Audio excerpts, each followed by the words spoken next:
Gusto ko hong magpahinga. Tiningnan ko kung anong pwede kong magawa dahil mali pala ang magtrabaho ng tama.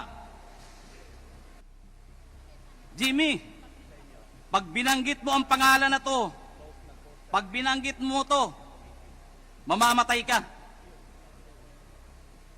Lalo na kung makarating ka sa Pasay City Jail. Di tatagal ang buhay mo.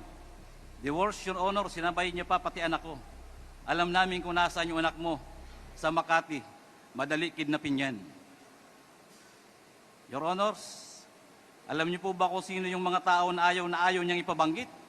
Na halos doon pa lang gusto na ako sipain, bugbugin. Si Pulong, si Mans, si Michael Yang, at ang sabi niya pa, mga kaibigan niya ni Bini, Antiporda, magkakasama yan, hindi mo ba iisang pamilya yan? Palagi yan sa